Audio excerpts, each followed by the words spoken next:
Xin chào cộng đồng Pi Network, chào mừng các bạn đến với Pi for All Channel, nơi cập nhật những thông tin mới nhất về Pi Network.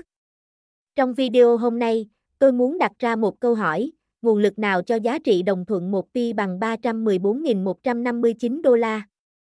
Có nhiều thông tin rất hữu ích trong việc đồng thuận GCV, vì sao nhóm GCV kêu gọi đồng thuận như vậy, tôi tin rằng nó có lý do và có căn cứ.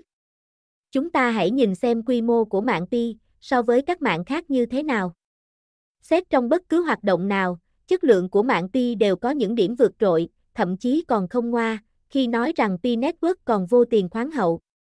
Tuy nhiên, câu hỏi đặt ra là, liệu có đủ nguồn lực để đảm bảo giá trị đồng thuận cho GCV của Pi Network? Hãy cùng tìm hiểu câu trả lời trong video ngày hôm nay. Để bắt đầu, xin mọi người cho kênh xin một đăng ký, một like, một share để ủng hộ kênh bạn nhé. Không để các bạn chờ đợi nữa, mình cùng bắt đầu nào. Có nhiều người đặt ra câu hỏi, nguồn lực ở đâu để đáp ứng được giá trị của sự đồng thuận này? Tại sao chúng ta không hỏi lại, nguồn lực ở đâu, để tiền fiat có được giá trị đồng thuận như hiện nay? Tôi đặt tình huống giả định thế này, sau khi mainnet mở, hoặc chỉ cần các yếu tố của mạng Pi đáp ứng đủ điều kiện trở thành một đồng tiền phi tập trung, đáp ứng được yêu cầu của một đồng tiền chung, chẳng hạn như chỉ giới hạn trong khối BRIC thôi cũng được. Khi đó, chính phủ sẽ phát hành CBDC tuân theo các tiêu chuẩn ISO mới đã triển khai thời gian qua, lúc này các chính phủ thay vì đi khai thác Pi, chỉ cần phát hành CBDC và đổi CBDC cho người dân, ta tạm gọi là một cuộc đổi tiền. Lúc này ai có fiat cũ thì đổi ra tiền CBDC mới. Còn những người có Pi, sẽ được chính phủ đổi Pi lấy CBDC. Như vậy, người dân thì có CBDC để tiêu dùng trong nước còn chính phủ thì có Pi để thực hiện các thanh khoản quốc tế và dự trữ ngoại hối quốc gia. Mặc dù đây chỉ là một tình huống giả định tôi đặt ra, nhưng tôi thấy nếu đi theo con đường này, Pi đã được hợp pháp hóa một cách hợp tình hợp lý, chính phủ cũng có lợi, người dân cũng có lợi, chính sách tiền tệ quốc gia không bị xâm hại. Trở lại câu chuyện nguồn lực ở đâu để đảm bảo giá trị đồng thuận cho GCV. Rõ ràng việc chuyển đổi trong tình huống giả định trên là một nguồn lực vô cùng lớn, nó huy động được sức mạnh của cả nhân loại trong công cuộc đồng thuận này thông qua tiền kỹ thuật số CBDC của các ngân hàng trung ương. Đồng USD đã thực sự mất vai trò, sụp đổ, các nền kinh tế khác sẽ không muốn lặp lại kịch bản của USD nên chắc chắn sẽ không hứng thú trong việc lựa chọn một đồng tiền nào đó thuộc sở hữu riêng của quốc gia nào đó.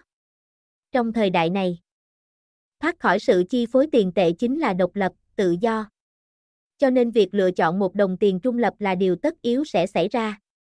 Nếu như tình huống giả định diễn ra, các hoạt động đồng thuận GCV thuần túy chỉ mang ý nghĩa cổ vũ và giáo dục cho cộng đồng biết rằng giá trị của Pi sẽ rất lớn, hãy giữ Pi thật chặt chứ không mang nhiều ý nghĩa kiến tạo giá trị bởi những hoạt động đó quá nhỏ bé về nguồn lực.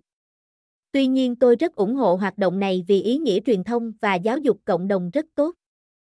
Khi Pi đi theo tình huống giả định này, giá trị dự kiến sẽ vào khoảng 310.000 đô la Mỹ một Pi, tức là các ngân hàng sẽ là cơ quan chịu trách nhiệm đổi CBDC lấy Pi của các pioneer với mức đồng thuận như vậy, tức là một cách gián tiếp, Pi đã được xác lập giá trị thông qua công cụ, là quyền lực và chính sách tiền tệ của các quốc gia. Xét ở yếu tố kinh tế vĩ mô, ngoài việc đổi tiền fiat hiện tại thành CBDC, vẫn là dạng fiat kỹ thuật số thôi, thì việc đổi tiền CBDC lấy Pi là một cách cân đối lượng cung tiền tệ so với dự trữ ngoại hối rất chuẩn. Còn căn cứ vào đâu mà nói giá trị 310.000 đến 314.000, thì chúng ta hãy nhìn lại quy mô nền kinh tế toàn cầu và nhu cầu lượng cung tiền lưu thông, dự trữ để điều tiết rủi ro và điều tiết các yếu tố khác chúng ta sẽ thấy rõ. Hãy bỏ tư duy GDP hay tổng tài sản xã hội, trong việc xác định lượng cung tiền đối với Pi đi. Vì những khái niệm cũ trong mô hình kinh tế cũ, sẽ không còn phù hợp với nền kinh tế mới trong tương lai. Nếu không có gì thay đổi, giá trị đồng thuận GCV có thể được xác lập gần đúng, cho nên trong mọi tình huống, hãy giữ số Pi của bạn thật tốt. Ngay cả khi tình huống giả định đã nêu diễn ra, tức là chính phủ có chấp nhận đổi CBDC lấy Pi của chúng ta cũng chỉ nên đổi một chút để phục vụ nhu cầu trước mắt ở trong nước, còn lại hãy giữ thật chặt Pi trong ví phi tập trung này. Chúng ta còn nhiều việc để làm trên toàn cầu, trên thế giới phi tập trung của Web3 lắm đấy, ai thích bán Pi thì cứ bán đi, ai bỏ Pi thì cứ bỏ đi. Pi là cuộc cách mạng, Không phải là nơi để cho mấy người tư duy manh mún, chụp giật vào chơi và diễn tuồng. Vắng cô thì chợ vẫn đông, cô đi lấy chồng thì chợ vẫn vui. Những pioneer chân chính hãy tin tưởng và tuân thủ luật chơi, người thành công là người đi đến đích chứ không phải là người đi trước hay đi sau. Dù cho bạn xuất phát muộn nhưng sự kiên trì sẽ mang thành công đến cho bạn, thành công không quan trọng sớm hay muộn, nhanh hay chậm mà quan trọng là sự bền vững. Chúng ta đã cùng nhau khám phá và đặt ra câu hỏi về nguồn lực cho giá trị đồng thuận 1 pi bằng 314.159 đô la. Chúng ta đã thấy được sức mạnh của mạng pi và tiềm năng của nó trong tương lai. Tôi hy vọng tình huống giả định về việc chuyển đổi thành đồng tiền phi tập trung đã đưa ra sẽ giúp các bạn thấy được giá trị thực sự của mạng pi. Nó không chỉ là một đồng tiền điện tử, mà còn là một phương tiện để thúc đẩy sự phát triển kinh tế và tiến bộ xã hội. Với sức mạnh của CBDC và sự đồng thuận của cộng đồng, chúng ta có thể đảm bảo giá trị đồng thuận 1 pi bằng 314.159 đô la một cách bền vững và hợp lý. Hãy cùng nhau hướng đến tương lai tươi sáng và thịnh vượng với Pi Network. Đừng quên đăng ký kênh để luôn nhận được những thông tin mới nhất, chuẩn xác nhất về Pi Network.